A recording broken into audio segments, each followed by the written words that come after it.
Deepak. Welcome to Argentina, first of all. Thank you. It's great to be back. We met 3 years ago when you came for the first time. I don't know if it was your first time here to Argentina, but I have a big impression when we met 3 years ago. And I have to remind you that I'm not here as a journalist, as a doctor, as a scientist. I'm just curious, trying to open my mind and my heart and to listen about many matters I brought. I was wondering what I was going to ask you on, and here I received lots of questions that some people gave me here, and then I wrote by my own some of them, so I'm going to mix them. Please take, sure. I am not sure. And maybe the first thing for me was, I feel like when you are in front of the eating, having the possibility of asking something. So maybe the first question I can do for you is, which is the correct question for you? I think the two most important questions that human beings have is, who am I? And what is the purpose of my existence? Okay. So, who am I and who are you and why are we here now? Do you think you have a role in our society? Do you have a mission in these days in our land? I think, at the deepest level, you and I are both patterns of behavior of the universe. So, you're a transient pattern of behavior of the total universe, and so am I. And this conversation is a conversation of the universe with itself, using you and me as the instruments for that conversation. So, in the deeper reality, this conversation is part of the total pattern of events in evolution. Well then, when I started thinking these questions, I thought about peace and love.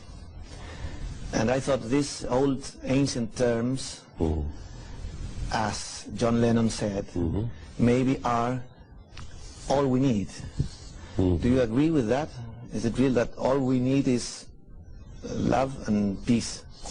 As long as we understand what those terms mean, love is not a sentiment, and love is not an emotion. Love is the ultimate truth at the heart of creation, which is that a single reality differentiates into the diversity of the universe. And when you experience that, then it becomes impossible to hurt or be hurt. And it is an expression of profound peace as well. Peace is, and love and truth and creativity and harmony are evolutionary impulses in the universe. Of course, the universe also has the other impulses of destruction and chaos and violence. They are part of existence. It just so happens that the evolutionary impulses usually are a little ahead of the non-evolutionary or inertial forces of the universe. And that's how the universe creates itself and then recreates itself. If you had only the peace and love, only peace and love and creativity, there would be nothing to do. You're an actor, so you know you need good guys and bad guys in a good movie. Yes, of course. All of yes. Yeah. The main characters and we have to create opposites in that. You have to. The whole of creation is through contrast. Otherwise, there's no experience. But, for example, I was wondering if violence creates more violence. For example, in fiction, in cinema, or in literature, is there the thought that violence creates more violence? And sometimes I'm worried about that in creating fiction. Yeah, I mean, the fact is that as human beings, the human species is only 200,000 years in its evolution. There were no human beings more than 200,000 years ago. The universe is 14 billion years old, and our planet is about 5 billion years old. So we are not even in our infancy as far as evolution is concerned. And during this period of evolution, the most important instinct that we've had for survival is what is called the fight or flight response, which means in a threatening situation, we either fight or we run away.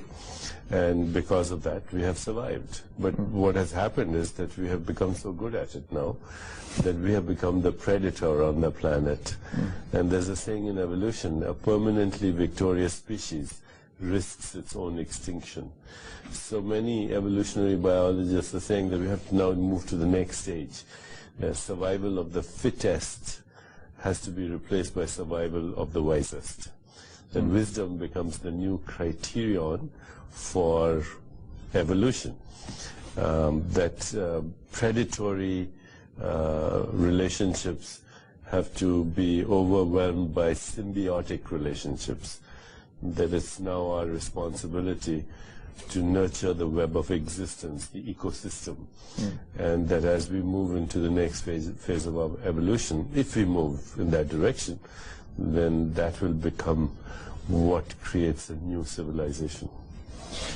And do you think that it's going to change visibly? Civilization is going to change in a term of time, in a near terms of time? It needs to change because we are coming to a stage where the playing field for violence is going to be even. In the next decade or so, what we call superpowers will become irrelevant because conventional weaponry and warfare will not be the way to supremacy. I have a cell phone in my pocket which acts like a computer.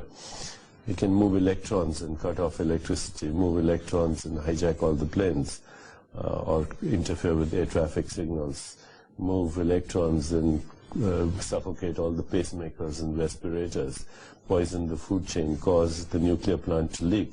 When that happens, you don't need superpowers. You could be an 18-year-old boy in a cave in Afghanistan. You don't even have to move. You use your cell phone to do all these things. So as the technologies get more sophisticated in their diabolical creativity, then it automatically makes the superpowers. Right now, there are 5 countries which are supposedly the 5 permanent members of the Security Council, who are responsible for 95% of the weapons trading, manufacture. It's good business.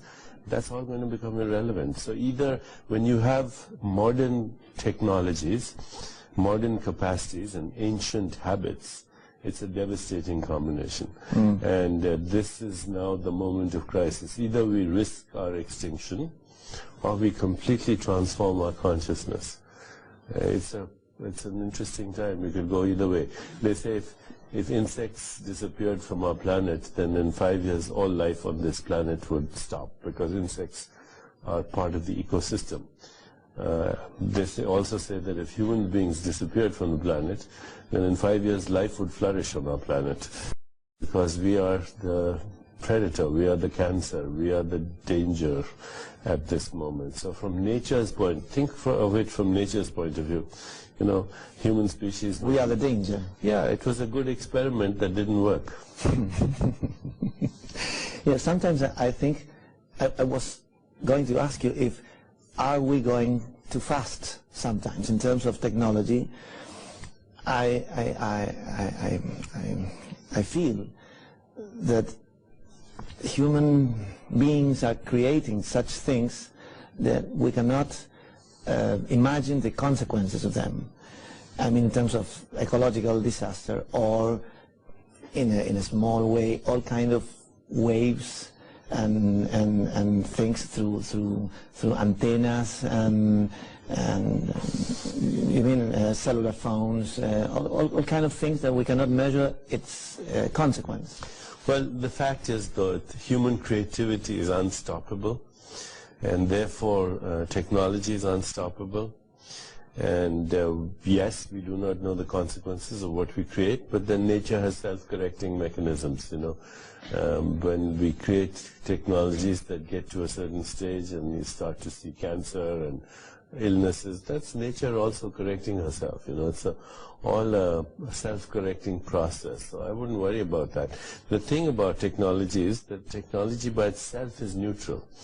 What we do with technology is dependent on our state of consciousness. We can use the same technology to restore the ecosystem, the same technology to bring economic empowerment to the poor, the same technology to solve conflicts in the world through creativity and economic and other incentives, the same technology to create cross-cultural understanding through cross-cultural music and entertainment and cross-cultural stories, the same technology to create new mythology which will give new raw materials for our collective imagination, the same technology to harness the power of collective intelligence. So technology can be wonderful if we put our consciousness into what we want from it. Okay. Let's stop for a minute, think of it, and we go on in a minute. Vamos a una pausa y seguimos con Deepak Chopra.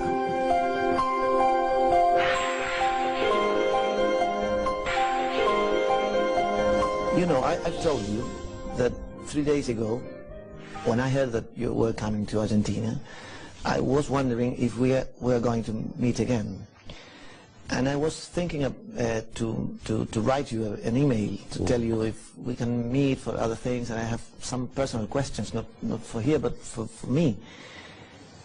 And when that happened, when I was wondering if I was going to meet you, my phone rang, and the TV producer called me to ask me if I was able and prepared to make you an interview. And I get so shocked. And I said, well, that's destiny. And I think you call that synchro destiny. You know? What you can tell me about that? Well, at the most fundamental levels of the universe, everything is correlated with everything else. That's what's called non-local correlation. There's physics to it that at the deepest levels of nature, there's infinite correlation. And in fact, that's the only way to explain nature or simultaneity. How does a human body, you have 100 trillion cells in the body, each cell does 6 trillion things per second, and every cell instantly correlates its activity with all the other cells. So a human body can think thoughts and play a piano and kill germs and remove toxins and make a baby all at the same time. That is because at that level there is correlation even without the exchange of energy or information signals. It's a very fundamental concept now, this non-local correlation in physics, in particle physics. What this means is that what we call accident or randomness in the nature or chance or coincidence is actually the very mechanics of creation. In fact, everything that happens in the universe happens because of this synchronicity. Now, because we cannot see the full picture, and with our senses, you know, we only see 1/1000th of what's happening around us, and everything else gets edited out. In the inability to see the big correlations, when we cannot see the correlations, we say, oh, you know, it's a chance, it's an accident, it's a coincidence. But actually, even the word coincidence is a good word, because it's coincidence, many incidents happening simultaneously. So synchronicity is a phenomenon that seems to be improbable, but in the deeper reality it's not. It's a phenomenon that's orchestrated outside the laws of space-time and causality. It's a phenomenon where everything is instantly correlated with everything else. But it's a phenomenon that occurs when you're in a more expanded state of consciousness, when you're not constricted or fearful or attached or worried or full of anxiety. It's more likely to happen. It's like you have an intention and you leave it, and there's no anxiety about it, and you're more in a state of interconnectedness, let's say. And you also then recognize that your very intention, you had the thought. Well, that thought is also a pattern of behavior of the total universe. It's correlated with everything else. So it's not that your thought actually caused the event. Your thought was the simultaneous actualization of information in a larger bed of information. It was correlated with everything else. These are very important things to pay attention to, because it shows you actually that there's transformation happening through quantum leaps of creativity that are orchestrated through intention. Synchronicity is an expression of the creativity of the universe. You had the thought, but the universe then somehow creatively responded, it seems, to that thought. And it also shows you the connection between your inner world of thoughts, feelings, emotions, desires, and your outer world of space-time events, of relationships, of situations and circumstances. Normally we separate this.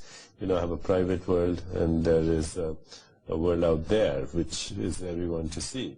But as far as the universe is concerned, this world here and that world out there are both its own patterns of behavior, and they're correlated. Yes. Well, it happens with health.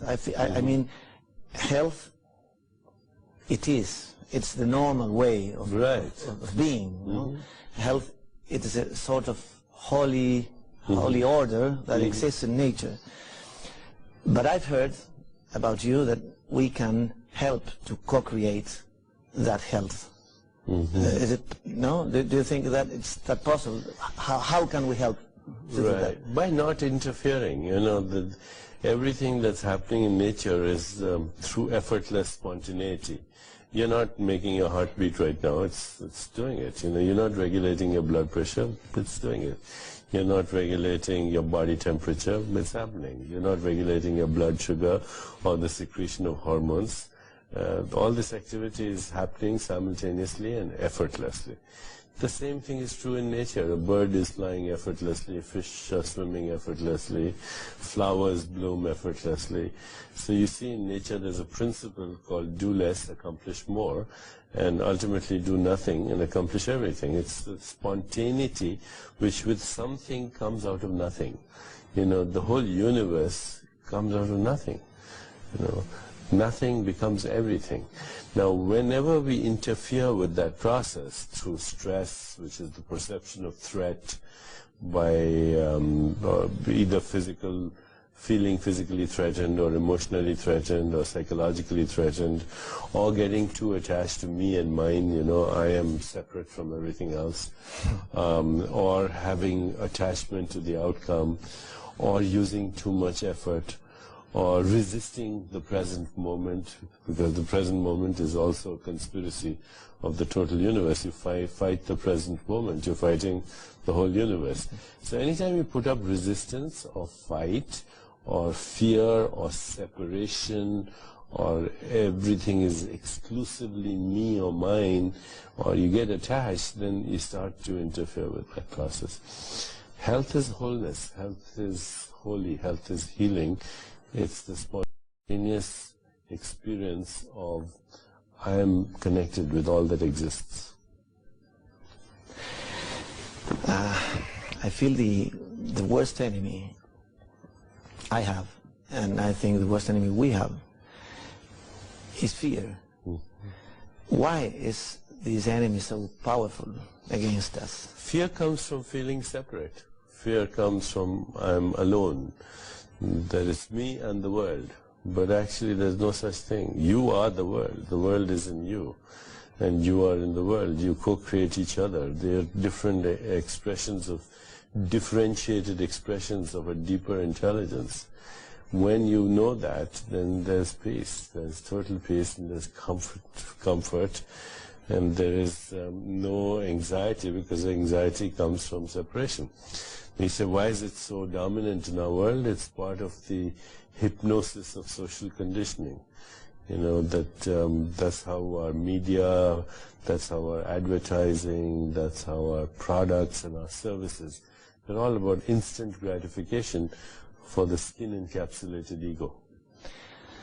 In the Western world we live, sometimes I feel it's difficult to deal with that, because we are constantly receiving the influence of excess of stimulation, the most of the times in the wrong way. Yeah, and especially if you receive it through childhood, then your little brain and the child thinks that's reality, unfortunately. So it's a deep hypnosis, and one has to be conscious of it. One has to take time to say, you know, just because it's all prevalent around me, and just because everybody's behaving like this, it doesn't mean it's normal.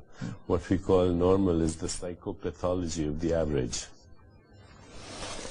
And how can we protect our childhood, our children against By that? being good examples.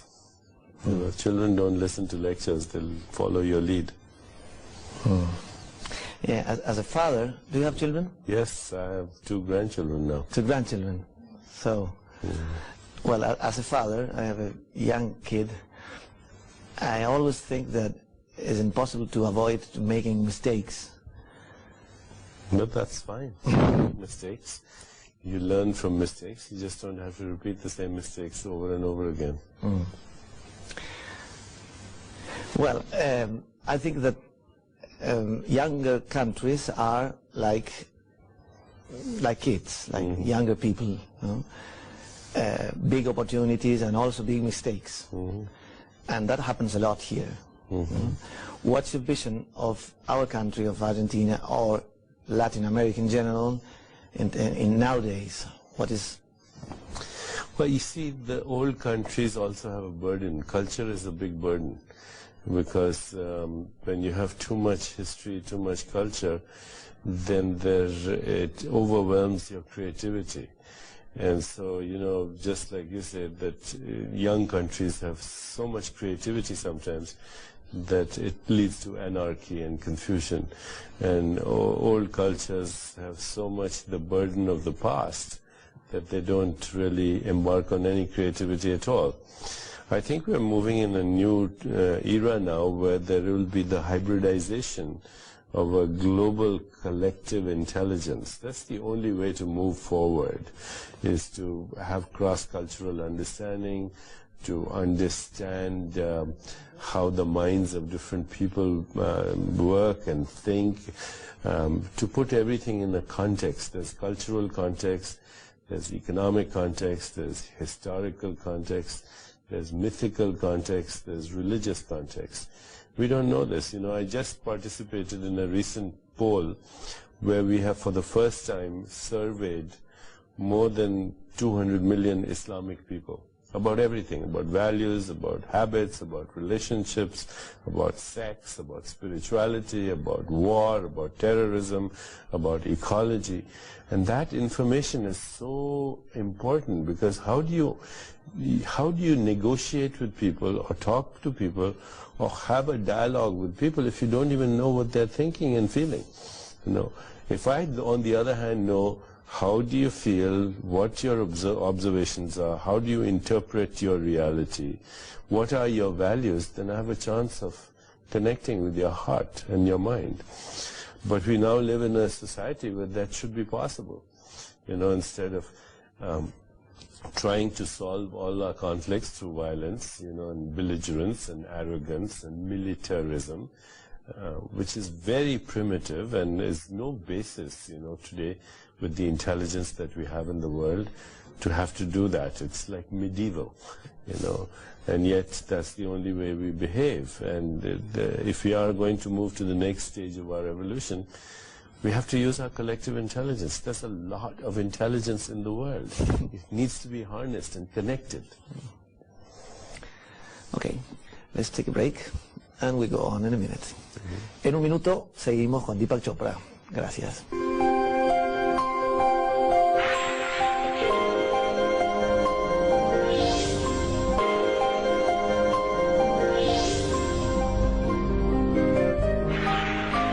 Well, I was thinking, how can we learn about this? Where can we go? Where can we help? Where can we join? And I heard you speaking about the GSA, so you can explain us how's the work there and which are the goals in GSA? Mm-hmm. Well, actually, we have a new foundation called the Alliance for the New Humanity. Mm-hmm. And we have a website in Spanish also and in English. The website is www.anhglobal.org. www.anhglobal.org. It will be on the screen now. Yeah, okay. Now, what this is it's an effort to create a global community, both online, but also virtually and actually geographically, of what we call the new planetary mind.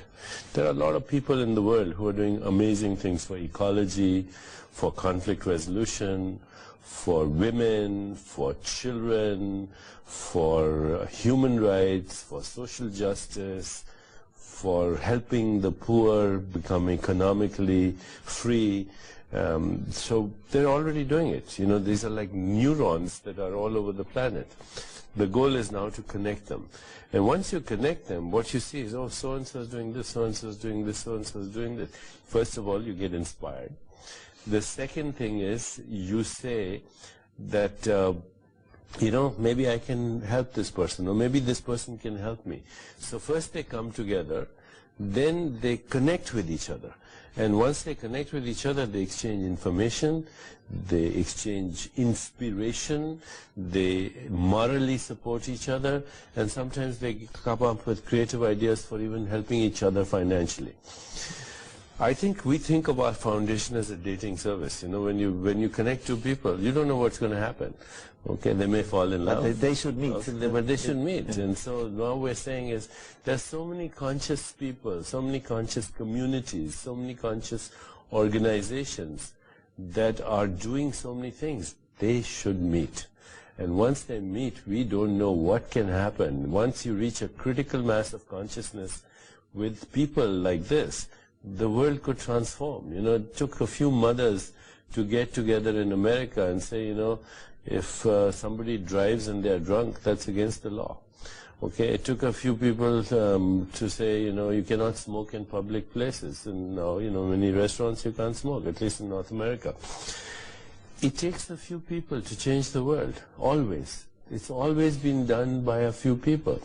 And what we feel is if we start to connect these people and create this critical mass of consciousness, a day may come when they say, you know, if this country goes to war, it's not part of the family of nations. We don't want to have anything to do with them. If they make weapons, if they trade in guns, if they are the biggest dealers and agents of destruction on this planet, we don't want to have anything to do with them. That will happen. It'll become international law one day. Mm-hmm. And you spoke about creativity, and I was thinking which is the precise mission of art in our lives, because art has been with us since the old times.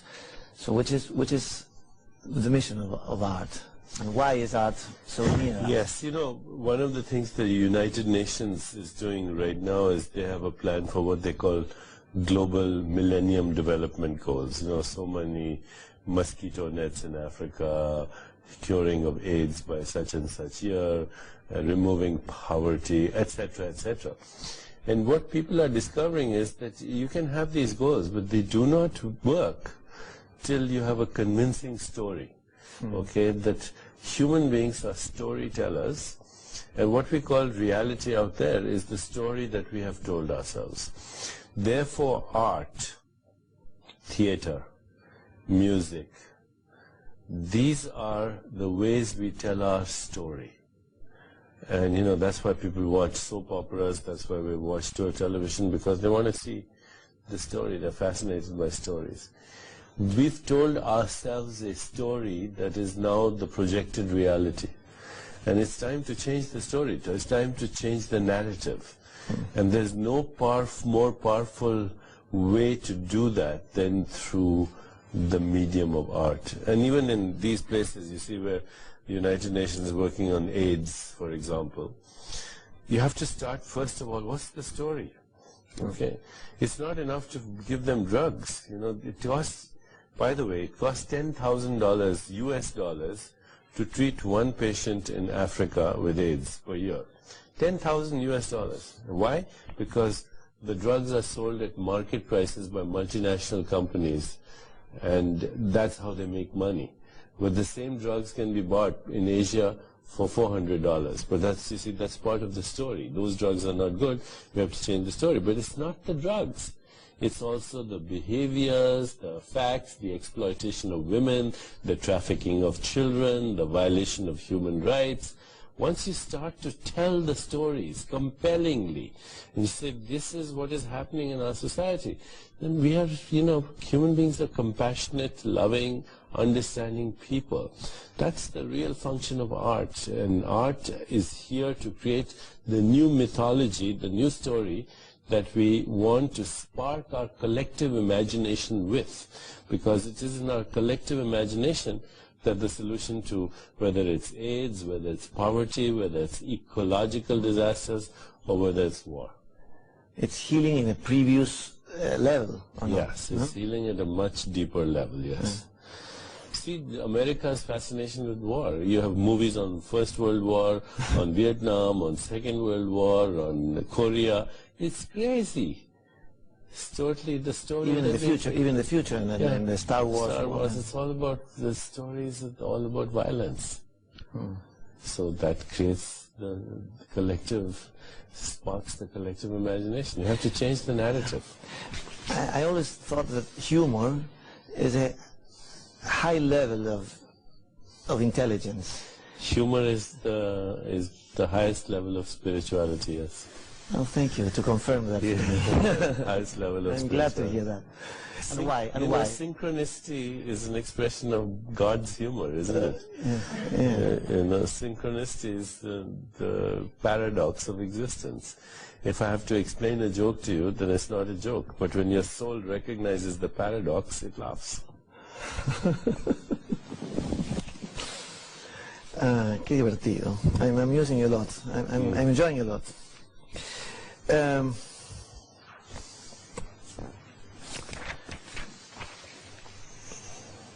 Well, tell us something about quantum healing. That is one of your main, I think. Yeah, a quantum in physics is the smallest indivisible unit in which waves of information and energy are either emitted or absorbed. So a quantum of light is a photon. A quantum of electricity is an electron. A quantum in consciousness is an idea, a thought. And medicine has for long recognized a phenomenon that it never understood. It's called spontaneous remission. So a person has a disease and then the disease goes away. And more we recognize what is happening. It's an example of biological creativity. So quantum healing is biological creativity, a shift in consciousness and a shift in biology. Because your consciousness, which is the same thing as your soul, your spirit, it simultaneously differentiates into what we call perception, what we see out there, whether we see it's threatening or nurturing, cognition, how we think, moods and emotions and feelings, biology, behavior, social interactions, personal relationships, and environment all create our everyday reality. But this everyday reality is a function of our state of consciousness. When there's a shift in consciousness, then everything changes. The environment changes, relationships change, social interaction changes, biology changes, behavior changes, perception changes, moods change, and thoughts change. It's a complex thing, but it is an example of biological creativity. So you have two people with cancer. One behaves totally predictably, dies in such and such time. The other person, for whatever reason, had a shift in their consciousness that allowed their biology to respond creatively. That's quantum healing.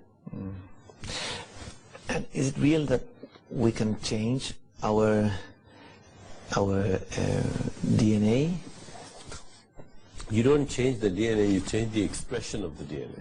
The expression? Yeah. So, your DNA responds to your internal dialogue. If I threaten you with something, your DNA will stop making messenger RNA for immunomodulators. It's been done, many experiments have been done. The DNA has almost an infinite amount of information. Most of it is unexpressed, okay? Most of it is unexpressed. And your state of consciousness, whether you're feeling threatened or fear or love or compassion, will actually influence the behavior of the DNA. So you don't change the DNA, you change the behavior of the DNA, what it expresses. I heard something about activating the 13 helicoids or spirals in that. I am wrong, or you may be right. I don't know the technical I aspects don't know. of this. But certainly, the DNA is very flexible in its response to what's happening in consciousness and what's happening in your inner world. And even your thoughts influence the behavior of your DNA, your moods, your emotions. Thank you very much. Well, wait a minute. Ya volvemos. Hay más.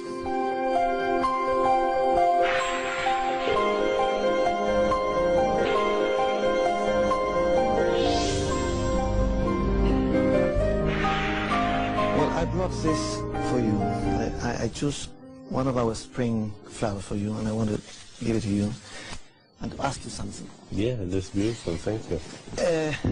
I want you to tell me something about this flower and about beauty. Why do we find beauty there? And what is beauty? Why is beauty so important? Well, there's a poem by the Indian poet Tagore. He says, when I feel beauty, I know it is truth.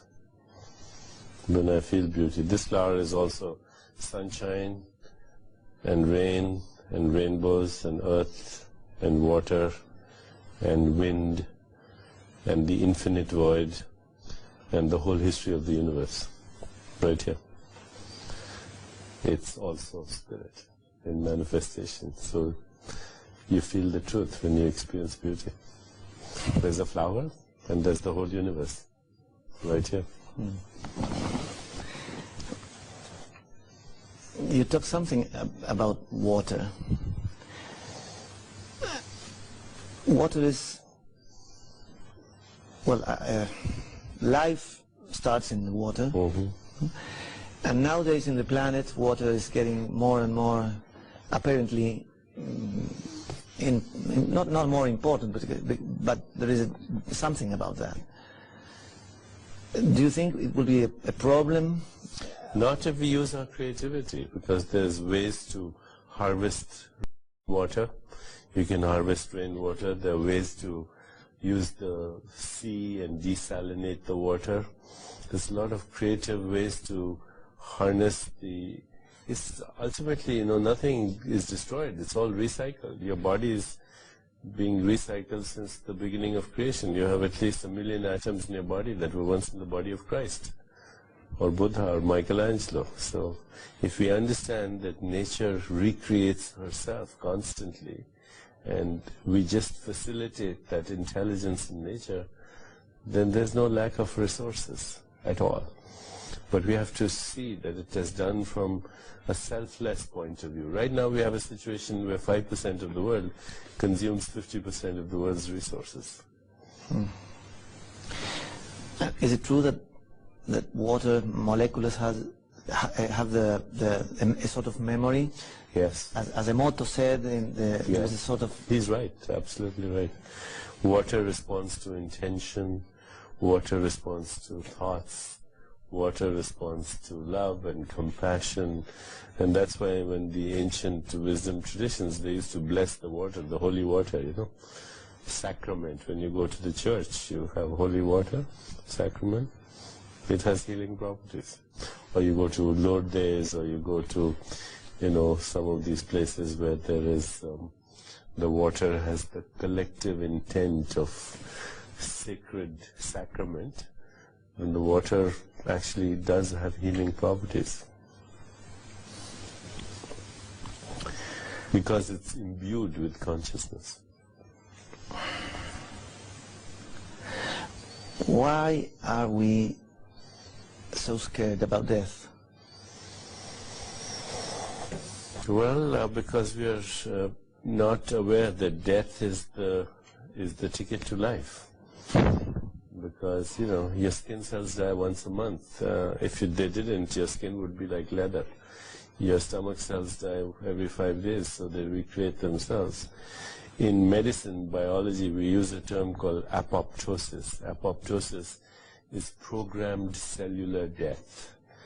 And when cells forget to die, they become cancer. Cancer is a vacation from death. So at every level, at the atomic level, at the subatomic level, at the molecular level, at the level of your organs, the universe is dying, so it can recreate itself. Where's the 2-year-old that you once were? It's dead. Okay? The 2-year-old had to die so the teenager could emerge. The teenager had to die so this mature person could emerge. And one day this person must die so the universe can recreate itself in a fresh way. Every child that is born is the universe looking at itself with fresh eyes and more creativity. If we didn't have death, the universe would be mummified. And there would be no music, there would be no art, there would be no humor, there would be no dance, there would be no rhythm, there would be nothing. It would be a static, living mummy.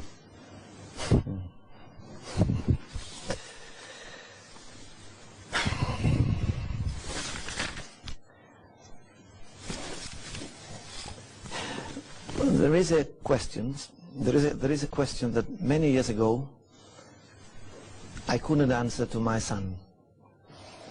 But I said to him, go on asking about that, because that will lead you somewhere.